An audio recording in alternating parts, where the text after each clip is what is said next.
Bonjour mes chers compatriotes, c'est toujours pour moi un véritable plaisir d'échanger avec vous. Aujourd'hui, je vais parler d'une thématique qui est essentielle pour le Cameroun et même pour l'Afrique. Il s'agit du franc CFA. Comme vous savez si bien, c'est une monnaie métropolitaine, une monnaie française qui nous a été imposée depuis nos indépendances, une monnaie qui est utilisée dans 14 pays. C'est une monnaie qui est arrêtée à l'euro, parité fixe, et c'est même une monnaie qui n'est pas interchangeable. Ça veut dire que le franc CFA de la Côte d'Ivoire ne peut pas être utilisé au Cameroun, par exemple. Ça, c'est pour illustrer le fait que cette monnaie n'est pas interchangeable. Donc, c'est une monnaie qui nous a mis dans un carcan qui nous empêche de mener une vraie politique monétaire. Nous ne pouvons pas faire de, de réévaluation ou bien de dévaluation compétitive en fonction de l'état de notre économie. C'est tout simplement impossible. Donc, aujourd'hui, beaucoup sont ceux-là qui disent qu'il faut sortir du franc CFA. Et je suis même d'accord, je suis d'accord qu'il faut sortir du franc CFA. Mais ce que je comprends pas, c'est que nous avons aujourd'hui des panafricains instrumentalisés par des régimes dictatoriaux parce que ceux-ci voient leur pouvoir être vacillé. Ils nous brandissent la souveraineté. Ils nous disent qu'il faut sortir du franc CFA immédiatement. Alors qu'ils ont passé 42 ans au pouvoir, je prends l'exemple de M. Biel, il est au pouvoir depuis 43 ans, les Sassou Nguesso, ils sont au pouvoir depuis, ils ne se sont jamais penchés sur la question du franc CFA. Tout d'un coup, ils nous brandissent la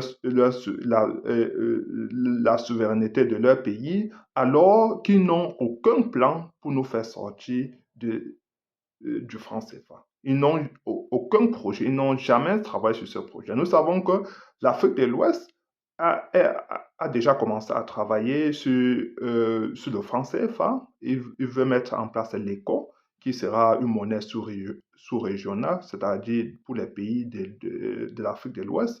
En Afrique centrale, rien n'a été fait parce qu'on attend des patriarches comme M. Biya pour qu'il puisse parler du français, s'y pencher sur la question, mettre en place une équipe d'experts pour travailler sur la question, mais il ne doit jamais le faire parce qu'il sait bien que ça mettra en mal les intérêts des Français. Et on sait très bien que M. Biya tire sa légitimité auprès des chancelleries occidentales. Donc, il n'a pas intérêt à sortir du français, sinon il verra son pouvoir être menacé. C'est la raison pour laquelle nous ne pouvons jamais sortir du franc CFA avec les dictateurs au pouvoir, parce que les dictateurs émanent des chancelleries occidentales. Alors, cela étant dit, aujourd'hui, l'unique personne qui puisse nous sortir du franc CFA, c'est l'opposant Maurice Kamto, parce que c'est un panafricain dans le sang et dans l'âme, je l'ai toujours dit. Quel est son plan pour sortir du franc CFA? Parce que c'est de ça qu'il est question.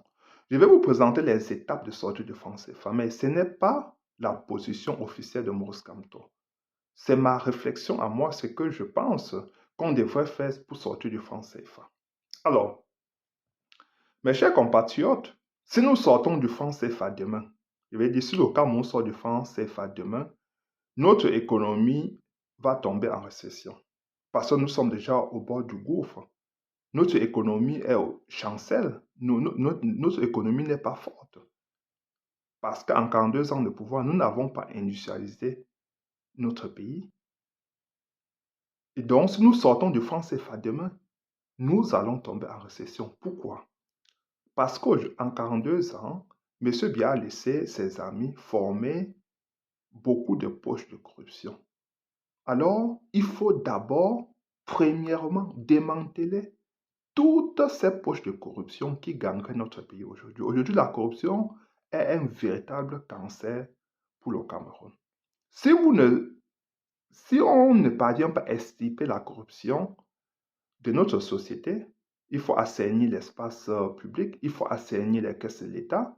Si nous ne parvenons pas à le faire, ce qui est certain, c'est que si nous avons notre monnaie nationale, une monnaie que nous-mêmes nous allons contrôler, nous allons voir notre pays tomber en lambeaux immédiatement. Pourquoi? Parce que vous aurez en circulation beaucoup de faux billets. Les faux billets vont inonder tout le Cameroun.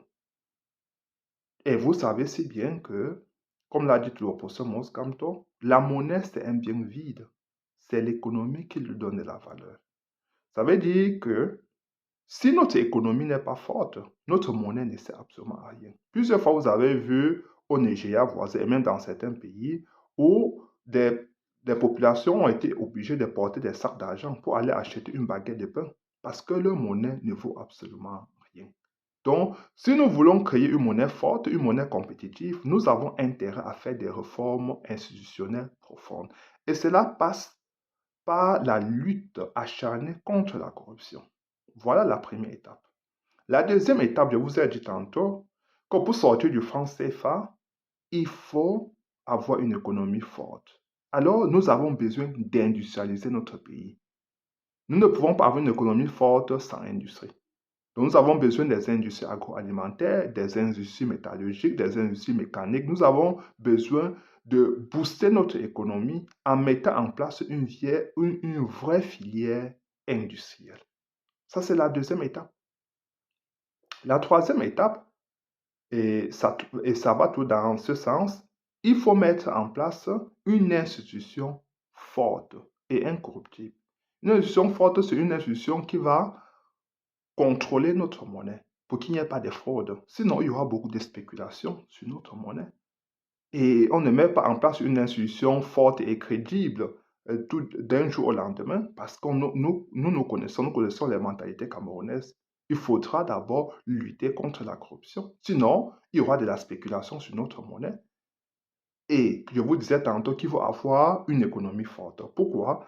Parce que si vous, et surtout, il faut avoir des hommes crédibles au pouvoir. Parce que si vous avez toujours le même régime, le régime est bien, un régime corrompu, quand ils vont voir la situation économique vaciller, qu'est-ce qu'ils vont faire? Ils vont faire recours à la planche à billets. Ils vont croire qu'en émettant beaucoup de billets sur le marché, cela va améliorer l'économie du pays.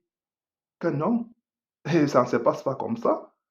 Et ils vont croire qu'en émettant plus les billets sur le marché abondamment, cela va améliorer quelque chose. Ça ne va rien, mais ça va plutôt empirer les choses. Donc, si nous voulons créer une monnaie que nous-mêmes nous la contrôlons, nous avons d'abord intérêt à booster notre économie et à savoir comment nous allons pouvoir comment nous allons pouvoir gérer notre monnaie. Et je vous ai dit tantôt, on peut faire parfois des réévaluations ou bien des dévaluations compétitives en fonction de notre niveau d'industrialisation, en fonction du niveau d'exploitation de notre pays. Donc, cela va passer par ces réformes profondes. Et on ne peut pas parler de réformes profondes sans parler, euh, sans parler de la réforme de la justice. Aujourd'hui, vous savez que la justice est aux ordres. Et aujourd'hui, notre justice a perdu toute sa crédibilité. Comment nous allons pouvoir industrialiser notre pays sans pouvoir attirer les investisseurs nationaux et étrangers? Parce qu'aujourd'hui, personne ne veut venir au Cameroun. Le climat d'affaires n'est pas réuni. Le climat d'affaires est toxique, est délétère. Ça n'attire plus aucun investisseur. Comment rendre notre pays attractif? Comment inciter les investisseurs à venir chez nous? Il faut faire des réformes au niveau de la justice pour que quand un opérateur économique est spolié de son bien et qu'il trouve justice, je veux dire qu'il obtienne justice auprès des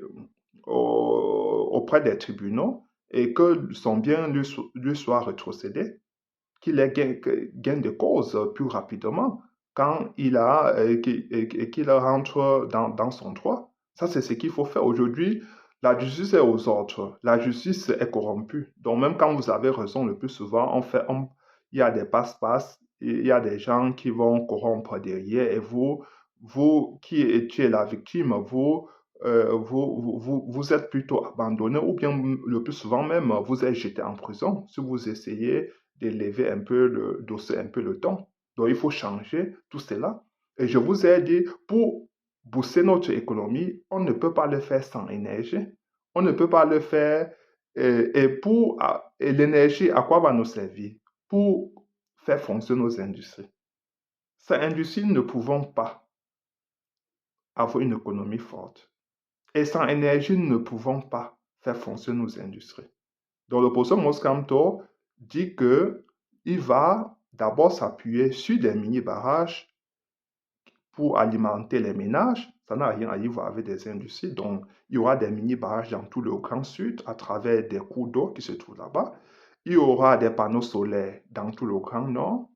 Ça, c'est toujours pour électrifier tous les ménages. Mais il y aura les barrages à côté pour faire fonctionner uniquement les industries. OK? Donc, cela va se passer comme ça. Et en le faisant, nous allons pouvoir satisfaire la demande nationale, mais aussi nous mettre en position de pouvoir exporter notre énergie. La deuxième chose, c'est qu'il faut industrialiser notre pays. Industrialiser notre pays, cela passe aussi par la filière agroalimentaire. Moscamto entend conçu des usines de transformation auprès des terres, auprès des champs où on transforme, où on peut transformer nos produits agroalimentaires. Donc, par exemple, la tomate. Il veut construire des usines pour que, auprès des champs, comme ça, quand on récolte la tomate qui se détériore rapidement, qu'on puisse les transformer immédiatement. Parce que, comme vous savez si bien, le plus souvent chez nous, quand il y a abondance de tomates sur le marché, ça coûte extrêmement moins cher. Mais après quelques jours seulement, quelques jours, il y a déjà pénurie sur le marché. Et nous sommes déjà en manque. Il y a un déficit et il y a flambé des prix. Il y a flambé des prix parce qu'entre-temps, les tomates se sont détériorées. Pour éviter cela, il faut mettre en place un cycle de production continue, c'est-à-dire que la tomate doit avoir le même prix. Les populations n'auront plus de problème de tomates. Je prends seulement cet exemple-là. Ça peut aussi être la filière manioc ou bien d'autres filières. Parce qu'avec le manioc, on peut produire du pain à un prix beaucoup plus bas pour la classe moyenne, pour les Camerounais lambda, pour les populations à faible revenu. Donc, si vous prenez la tomate par exemple, la tomate aujourd'hui dure quelques jours. Mais si vous transformez la tomate à travers un traitement thermique, donc avec de la chaleur, vous allez les mettre dans les bouteilles, les fermer, les sceller, ou bien dans les emballages, dans les sachets plastiques, les sceller. Ces tomates-là pourront durer de plus de 2 ans et en ayant le même prix. C'est-à-dire que les populations n'auront plus problème de tout ça, n'auront plus à débourser beaucoup d'argent pour acheter la tomate. Mais on peut multiplier des exemples comme ça parce que Moïse Kamto entend mécaniser l'agriculture dans tout le Grand Nord. Il veut non seulement passer par il veut mécaniser l'agriculture à travers les animaux, dont la mécanisation attelée, donc à travers des animaux des chevaux qui vont cultiver des petites parcelles, ou bien à travers des tracteurs pour les grandes parcelles. Et dans le Grand Nord, parce que le climat est propice, nous allons pouvoir produire du riz, produire aussi de la farine, produire aussi du blé. Parce que là-bas, nous avons un climat pour cela. Et les terres là-bas sont fertiles. Il suffit de mettre en place des mécanismes pour pouvoir y arriver. Moi, comme tout, en temps conçu des temps pour isoler des temps isolés pour contenir des grandes quantités d'eau qui vont servir d'irrigation en saison sèche. Et ça, c'est pour booster notre agriculture. Et il a prévu des engrais biologiques pour tous les plants, pour tous les agriculteurs, pour les encourager, pour que leur productivité augmente. Et vous allez voir qu'avec ces mesures, nous allons booster notre productivité, satisfaire, avoir l'autosuffisance alimentaire, donc satisfaire notre demande nationale. Et comme nous serons en train de transformer nos produits agroalimentaires, nous allons ainsi nous mettre en position de pouvoir l'exporter. Et on va exporter des produits qui ont une certaine valeur ajoutée. Ça, c'est ce qu'on appelle la création de la richesse. Moscamto entend avoir un modèle de voiture camerounais. Donc, si nous voulons avoir un modèle camerounais, nous avons besoin de nous appuyer sur l'industrialisation, surtout de la métallurgie. Et vous savez que la métallurgie a besoin de l'énergie. C'est ainsi qu'avec les barrages que nous aurons construits, il faut un plan d'aménagement clair, pas qu'on construit des barrages qui ne servent absolument à rien, qui consomment notre budget et qu'en fin de compte, nous n'avons pas une grande quantité d'énergie. Moi, quand on veut mettre fin à cette incompétence et surtout à cette façon de faire. Nous ne pouvons pas utiliser nos ressources qui sont à la fois détournées et tout le reste. Non, moi, quand on veut mettre fin à ça, on va construire des barrages qui vont nous produire de l'électricité, de l'énergie utile à faire fonctionner nos industries. Et ça serait, nous en aurons en abondance au point de pouvoir l'exporter. Il faut que ça soit bien clair. Donc, ça, c'est entre autres les mesures que le professeur Moscato a prévues pour nous. Et je dis en finissant, vous comprenez que il faut une vision globale en prenant des décisions qui ont une certaine cohérence pour sortir du franc CFA. On ne se lève pas un bon matin pour dire qu'il faut sortir du franc CFA. Si vous dites que vous êtes sorti du franc CFA, les banques vont tomber parce qu'à l'immédiat, les opérateurs économiques vont se retirer. Vous savez que les banques sont très frileuses. Les opérateurs économiques vont aller retirer l'argent dans les comptes et les banques vont tomber. L'économie va tomber en récession, va tomber complètement parce qu'il n'y a aucun plan qui a été mis en place. Pour sortir du franc CFA, il ne faut pas informer les pays étrangers comme la France et tous les autres. Non, il faut travailler de l'intérieur.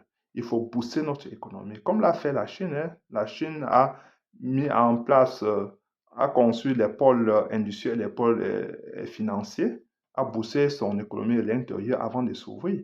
Et c'est ainsi que Mos Camto, toujours dans cette même dynamique, Mos Camto a prévu de sortir de tous les accords de partenariat économique qui ont été signés par M. Biya. Vous savez, à l'heure que nous parlons, nous ne parvenons plus, nous n'avons plus, nous ne collectons plus des recettes douanières parce que M. Biya a signé les APE qui font en sorte que les produits étrangers entrent dans notre pays en franchise des douanes. Parce que c'était un accord bilatéral où nos produits devaient entrer dans les pays étrangers, dans les pays de l'Union européenne, et leurs pays devaient aussi entrer chez nous sans plus rien payer. Du coup, vous avez vu que nous ne parvenons plus, nous n'avons plus de recettes douanières parce que les Occidentaux nous déversent leurs produits. Nous sommes un déversoir, un dépotoir. Et tous les produits européens se déversent chez nous, les téléphones, les voitures, les vieux ordinateurs, tout ça, se déverse chez nous. Et comme tous ces produits viennent des multinationales, des grandes entreprises, des mastodontes, leurs produits sont beaucoup plus compétitifs. C'est-à-dire qu'ils ont des coûts marginaux plus bas, des prix de ces outils, de ces téléphones, ces ordinateurs sont plus bas. Cela empêche les petites et moyennes entreprises qui étaient en train de sortir à tête de l'eau. Cela tue toute leur initiative. Donc, cela tue l'entrepreneuriat camerounais, cela tue le know-how camerounais. Et c'est ce que ce régime a pu faire pendant 43 ans, a découragé les petites et moyennes entreprises. Le régime a découragé les entrepreneurs camerounais, les opérateurs économiques camerounais qui ont été obligés de mettre les pieds sur les paillasson. Donc, voilà le genre de politique qu'il faut arrêter immédiatement. Et comme je vous parlais de corruption, à l'heure que je vous parle, notre endettement est à presque 45%, puis c'est proche de 50% du PIB. Et quand nous nous endettons, ce n'est pas que nous utilisons la dette pour construire nos infrastructures. Non, cette dette est détournée. Donc, nous empruntons de l'argent, mais cet argent est détourné par des turiféraires du régime M. Biya. Et c'est ce qu'ils font depuis 43 ans. Nous ne pouvons pas continuer ainsi. Et vous avez des illuminés, des bien-pensants qui nous disent qu'il faut sortir du franc CFA. Ils nous disent des choses à l'emporte-pièce sans aucune réflexion, sans aucune vision pour notre pays. D'ailleurs, ils refusent de faire une analyse approfondie pour voir quelles sont les stratégies à mettre en place, quelles sont les étapes de sortie du franc CFA. Je viens là de partager avec vous ce qui, à mon sens, est cohérent si nous voulons sortir du franc CFA. C'est un processus clair. Je ne pense pas que Moscato peut vous le dire de cette façon. Parce qu'aujourd'hui, les Camerounais, vous leur expliquez les choses de cette façon. Ils vont vous dire, ah, ils ne veulent pas sortir du franc CFA. Ils nous expliquent toutes les difficultés, toutes les complications et toutes les implications de sortir du franc CFA. Les Camerounais qui sont aujourd'hui instrumentalisés par des faux panafricains, ils vont, et vous savez si bien, ces panafricains sont très éloquents, ils parlent très bien, mais ils disent que des énormités. Mais comme ils sont le plus souvent beaucoup suivis par des Africains, vous allez voir qu'à la fin, au lieu d'écouter des gens comme Maurice Kamto, qui ont un plan défini pour sortir du franc CFA, ils vont aller écouter des gens qui veulent avoir des vues, qui veulent dire des choses par enchantement, des gens qui sont payés par des régimes dictatoriaux pour véhiculer tout cela. Vous allez entendre les mêmes panafricains nous dire que, ils vont nous dire que, ah, même en fait, même, euh, euh, ils vont nous dire que avoir même la démocratie occidentale n'est pas faite pour l'Afrique. C'est ça qu'ils vont nous dire. Et ces mêmes gens qui nous disent cela, ils vivent en Occident, hein, dans la démocratie. Ils vont nous dire que la démocratie occidentale n'est pas faite pour l'Afrique. Comme si l'Afrique avait déjà un jour appliqué la démocratie. Comme si la démocratie, c'est un mot vide de sens. Aujourd'hui, c'est vrai que tout le monde l'utilise à l'emporte-pièce. Il est galvaudé aujourd'hui. Alors que la démocratie n'est pas un mot privé de sens, c'est un mot qui a des valeurs, des principes.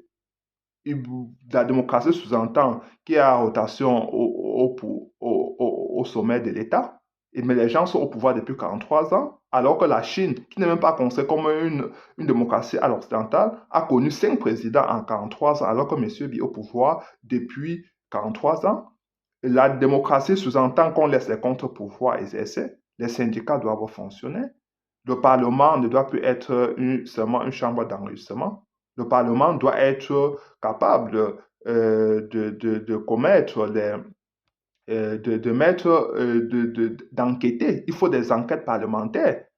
Quand il y a sur des événements qui touchent la société, comme la guerre qui prévaut dans les régions du Nord et du Sud-Ouest, il faut les enquêtes parlementaires de ce niveau-là. Les parlementaires doivent être là pour faire leur travail, proposer